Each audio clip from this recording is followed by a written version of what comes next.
Por la señal de la Santa Cruz, de nuestros enemigos, líbranos, Señor Dios nuestro. En nombre del Padre, del Hijo y del Espíritu Santo. Amén.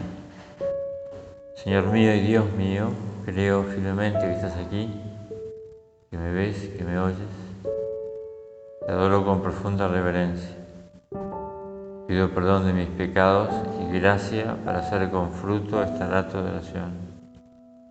Madre mía Inmaculada, San José mi Padre y Señor, Ángel de mi guarda, interceded por mí. Entonces se le acercó un escriba. Maestro, te seguiré a donde vayas, le dijo. Jesús le contestó, las zorras tienen sus guaridas y los pájaros del cielo sus nidos, pero el Hijo del Hombre no tiene dónde reclinar la cabeza. El escriba debería reconocer la escritura, se debía imaginar incluso la respuesta que le dio Jesús. Aunque quizás entonces podemos pensar que haya habido una falta de rectitud de intención para que el Señor lo rechazara.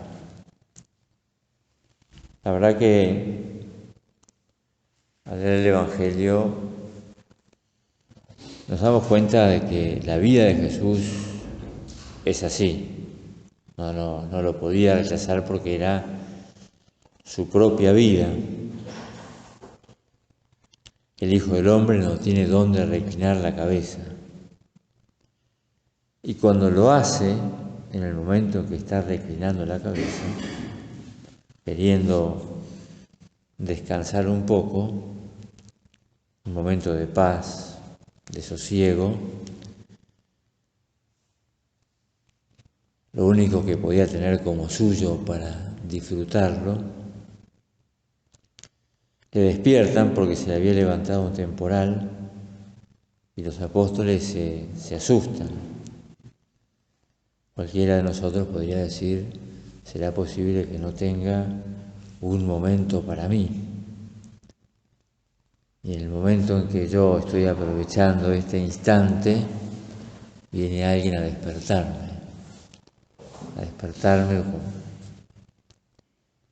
Jesús vive sin nada suyo. Va de un lado para el otro anunciando el Evangelio, es decir, la buena noticia, la buena nueva, curando enfermos, echando demonios, removiendo a los que le escuchan bien, pero sin tiempo para comer. Nosotros queremos seguir al Señor de cerca y tenemos que hacerlo como el mismo Jesús nos enseña con su vida, porque en última instancia la redención implica un gran desprendimiento. Puede parecernos más o menos difícil o costarnos, y en algunos momentos de la vida especialmente,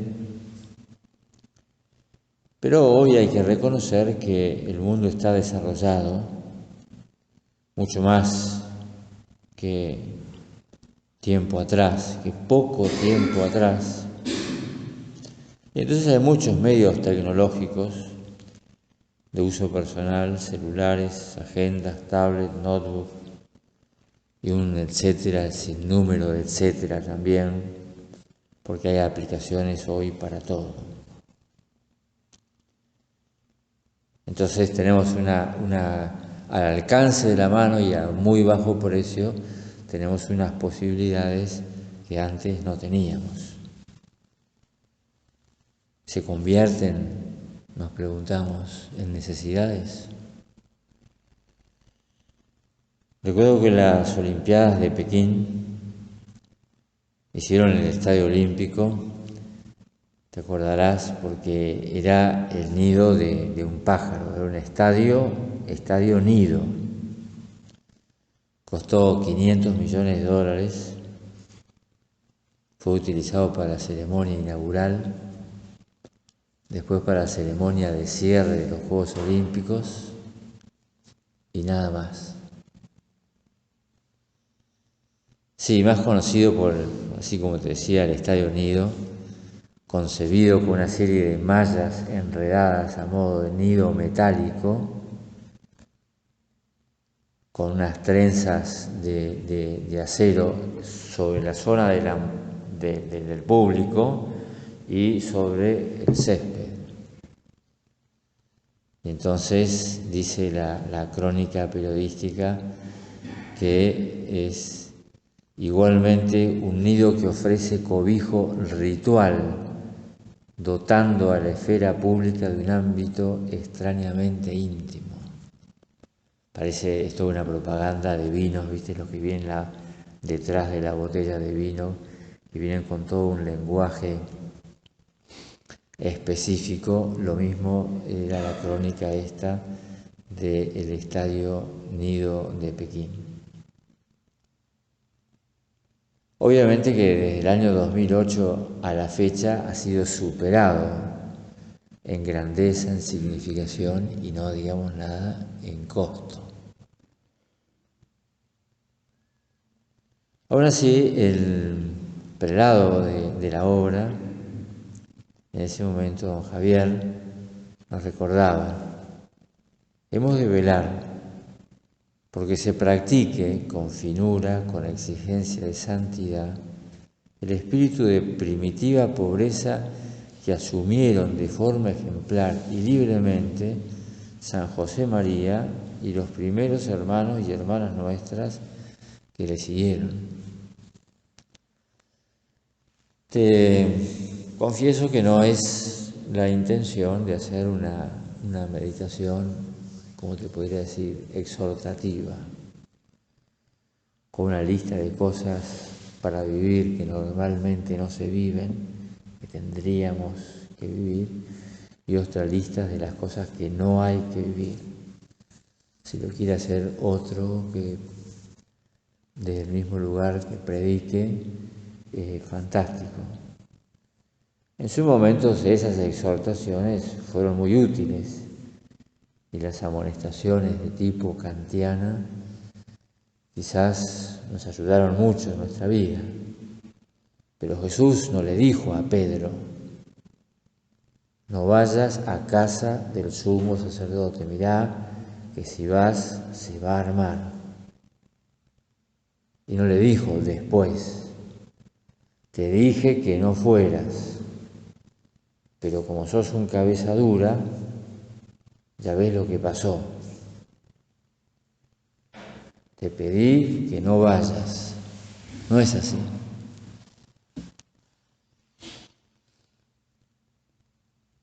El tono de Jesús es lo contrario.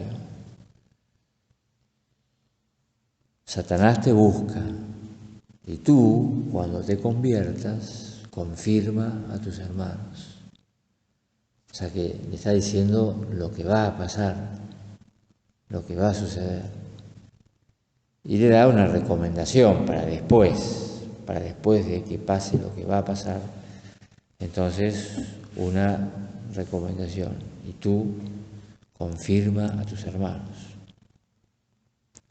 Estaba escuchando una charla una vez donde el que daba la charla estaba lleno de entusiasmo. No digo que era una charla así también exhortativa, pero era de mucho entusiasmo y decía que lo nuestro era la conquista de grandes ideales. Yo pensaba, está hablando como si acabara la guerra, como si recién acabara la guerra. Y todavía sigue dando la vuelta olímpica de los grandes ideales. Ya pasó el tiempo de la arenga o de la batalla. Volviendo al hilo de la meditación, en la oración de los fieles se pide una serie de intenciones, algunas de ellas muy sugerentes. Por ejemplo, por los navegantes, por los que están de viaje, por los enfermos, por los encarcelados. Quizás la versión argentina es un poco modificada y entonces hay una distinción entre navegantes y los que están de viaje. Y uno se pregunta quiénes son esos navegantes. ¿Serán aquellos que están sumergidos en el mundo digital de Internet y que están navegando? Es interesante porque nosotros nos pasamos el día navegando. El celular en la mano, todos. Todos estamos con el celular en la mano, navegando. Y claro, cuando tuve que dar una charla a un grupo de chicos, aparecieron con una bolsa que le llamaron ahí en el momento, quizás le llaman siempre, pero lo que yo vi que le llamaban la bolsita de la felicidad. Pasaron a dejar el celular. Todos dejaron el celular, eran unos 25 chicos, se quedó la bolsa ahí y nos pusimos a conversar. Nadie protestó, nadie se quejó y todos conversamos amigablemente. Nos pasamos el día navegando. Bueno, por lo menos rezan por nosotros, por los navegantes, por los que están de viajes. En fin, los enfermos, los encarcelados. Quizás estamos también nosotros prisioneros de esa navegación. Estamos enfermos por ser navegantes. Tenía un reloj que adelantaba 1 minuto por día. O sea que a los 15 días el reloj estaba adelantando 15 minutos. La verdad que era recién comprado y entre las ofertas que había, esta era una oferta accesible, pero resulta que era automático. Entonces dije, bueno, tengo que llevarlo a arreglar. Pero como quedaba muy lejos de la casa donde lo había comprado, entré en internet y puse reloj automático, adelanta 1 minuto por día. Me salió un foro de relojes automáticos donde todo el mundo decía, tremendo foro. Todo el mundo opinaba y efectivamente los relojes automáticos nuevos tienen una distorsión increíble. Después empezó a funcionar más o menos, me fui acostumbrando y después dije, bueno, esto algún día, cuando se dé la oportunidad, lo voy a ir a cambiar.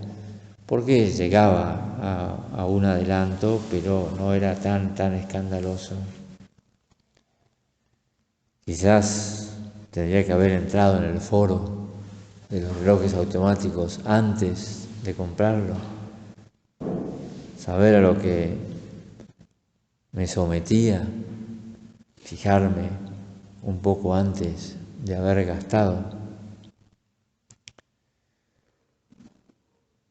Igual te digo que hay que tener presente lo que nos animaba el prelado, te decía, de la obra, para que se practique con finura de amor, con exigencia de santidad, el espíritu de primitiva pobreza que asumieron de forma ejemplar libremente San José María, los primeros hermanos. Sí, tenerlo presente para volver sobre él, para hacer examen de conciencia, para ver cómo vivimos en medio de nuestras circunstancias personales, el uso de las cosas que utilizamos para vivir el desprendimiento de lo que tenemos. Según las enseñanzas evangélicas, no somos propietarios de los bienes que poseemos, sino que somos administradores. Nos cuesta, la diferencia esa nos cuesta. El dejar de ser propietarios para ser administrador es una cosa que cuesta. O sea, mentalmente hacerme cargo de que yo no hago lo que quiero, porque soy administrador. Y en la función de administrar se incluye el rendir cuentas. El propietario no rinde cuenta a nadie.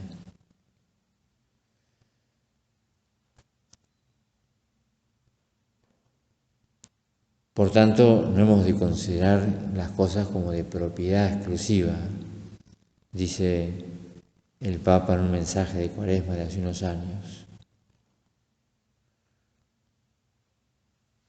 Como es también utilizar bien el dinero, la disponibilidad del tiempo para los demás, saber hacer el trabajo de otro. Seguramente es una escena que la habrás visto, es ayudarse por ahí cuando algún estudiante de arquitectura tiene que hacer alguna entrega. Supongo que ya habrá pasado a ser historia antigua las entregas esas.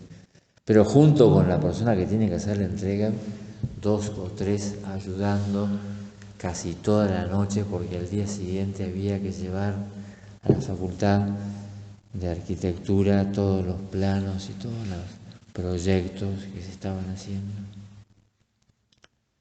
Quizás esté superado, pero sí lo que es ese acompañamiento ejemplar, mi tiempo para los demás, la disponibilidad para el otro, no la disponibilidad para lo mío.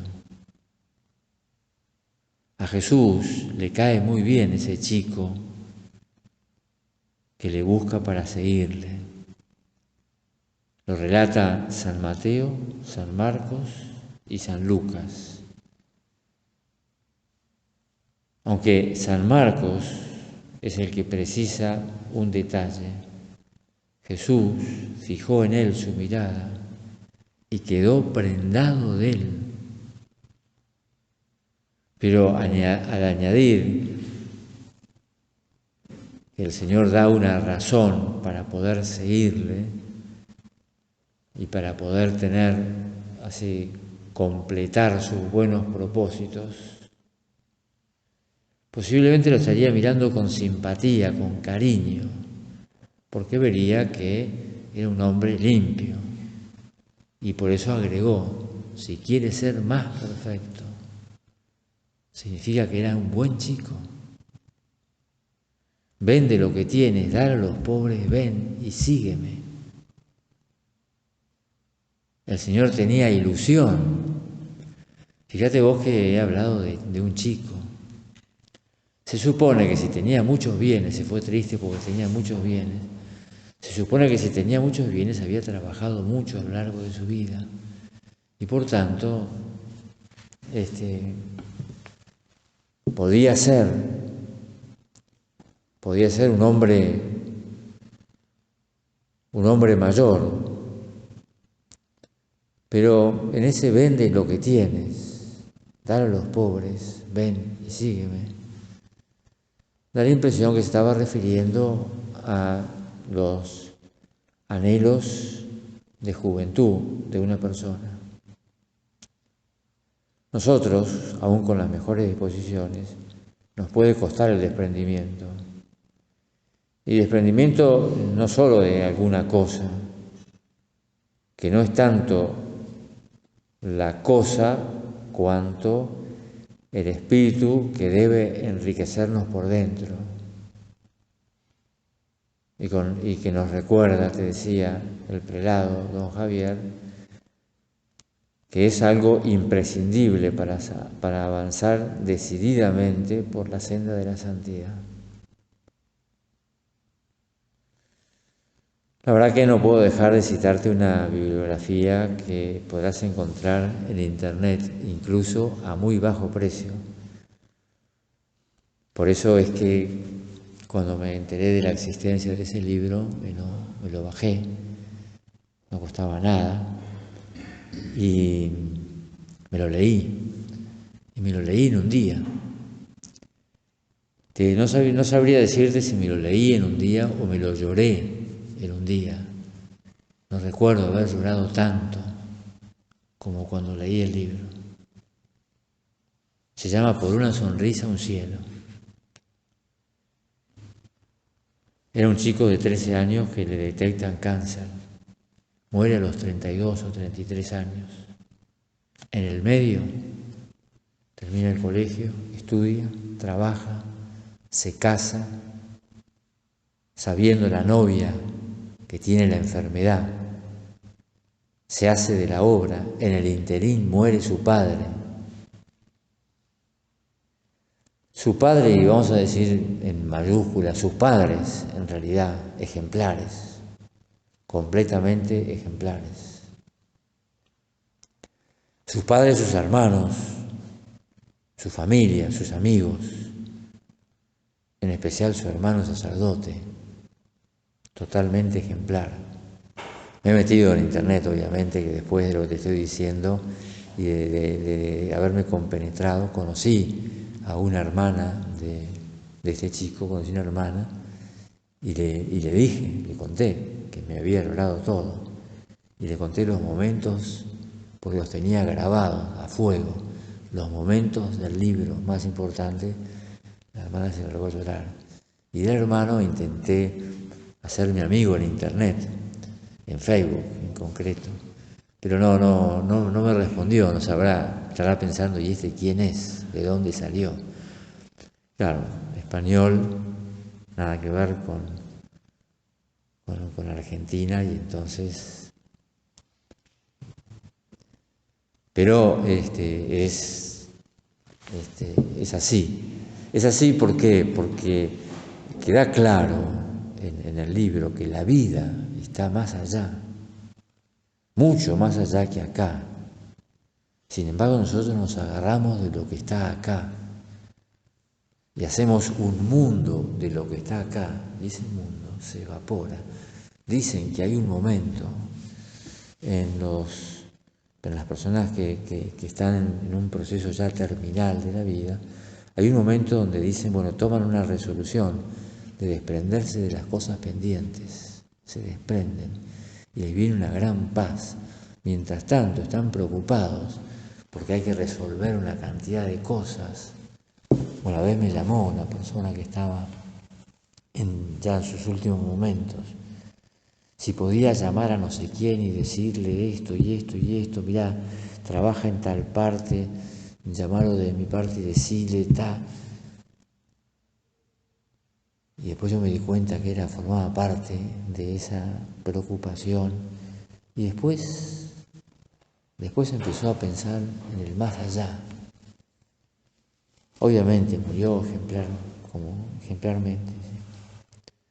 Perdóname que sea así nostálgico, pero la llegada de la obra aquí a Tucumán para comenzar la labor fue épica.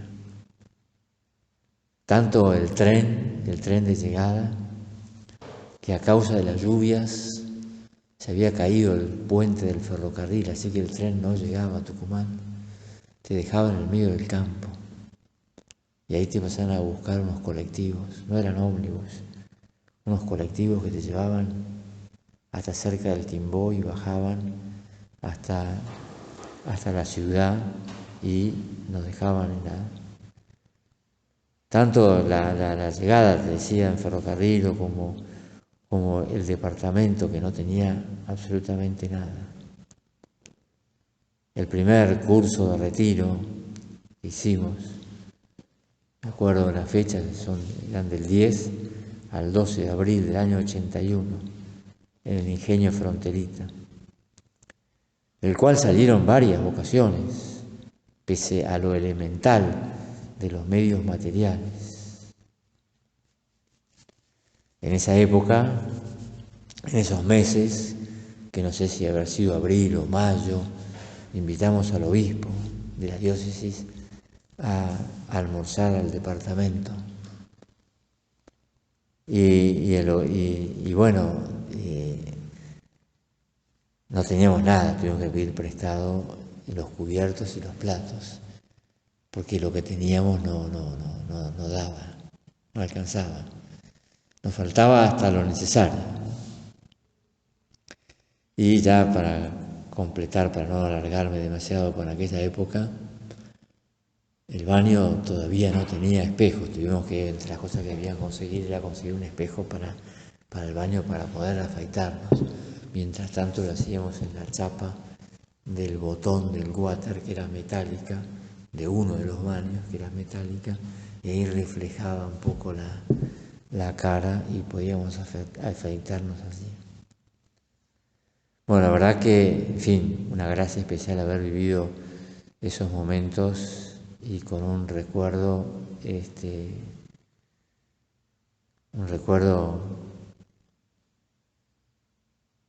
sí, inolvidable de aquello. Pienso que es una oportunidad esta meditación, un buen momento para considerar estas cosas, estas ideas sobre la pobreza, y que nos pueden ayudar los criterios que tenía San José María, decía, señales de la verdadera pobreza, no tener algo o cosa alguna como propia, no tener nada superfluo, no quejarse cuando falta lo necesario, cuando se trata de elegir algo para uso personal, elegir lo más pobre, lo menos simpático. Todo esto es conocido, además está en el libro del hombre de Vilatevere, está en el capítulo ligero de equipaje. Si cada uno pensáramos en San José María, en su vida, las cosas que nos cuentan, cómo ha vivido tantas veces el desprendimiento que tenía de las cosas que usaba, uno puede decir que está clarísimo que era un santo. Y es verdad. Y nosotros aspiramos a la misma santidad. De lo contrario, tendríamos que replantearnos algunos conceptos. Estaba jugando la selección argentina y estaba jugando bastante mal. El locutor de televisión dice, creo que la selección nacional ha perdido algún concepto. Nos estaban pasando por encima, ¿no? Entonces, bueno, cuando dejamos estas cosas, estos criterios, te decía, que tan claros, quizás es porque hemos perdido algún concepto. O sea, vivimos la pobreza o perdimos algo. Juan Pablo II, en su testamento, dijo, no dejo tras de mí propiedad alguna de la que sea necesario disponer. En cuanto a las cosas de uso cotidiano que me servían, pido que se distribuyan como se considere oportuno. Ya está. Eso es todo. Eso es el destino de sus bienes. Es propio de la actitud de un santo. Si nuestra meta es la santidad, y lo es, el ejemplo de los santos nos tiene que ayudar mucho, como Benedicto XVI en la encíclica sobre la esperanza, Spe Salvi, nos ayuda mucho. En las pruebas verdaderamente graves, en las que tengo que tomar una decisión definitiva de anteponer la verdad al bienestar, a la carrera, a la posesión, es necesaria la verdadera certeza de la gran esperanza. Por eso necesitamos testigos, mártires, que se han entregado totalmente, que nos lo demuestran día tras día. Hay una revelación privada, no me preguntes cuál, que dice que el Señor provocará una gran contradicción económica para la conversión, donde los poderosos se pondrán de rodillas. No sé si será algo así, pero bueno, hubo muchas guerras a modo de castigo y el hombre no termina de convertirse. Terminamos la meditación invocando a la Virgen, pensando que ella vivió en el hogar de Nazaret. Supongo que allí en Nazaret no sobraba nada y que San José se procuraría de que tampoco faltase nada. Tenía a su cargo al Hijo de Dios. Entonces vivirían exactamente con lo necesario, con lo que es de necesidad y nada más. Que la Sagrada Familia entonces nos ayude a vivir la pobreza y el desprendimiento. Te doy gracias, Dios mío, por los buenos propósitos, afectos, inspiraciones que me has comunicado en esta meditación. Te pido ayuda para ponerlos por obra, Madre mía Inmaculada, San José mi Padre y Señor, Ángel de mi guarda, interceded por mí.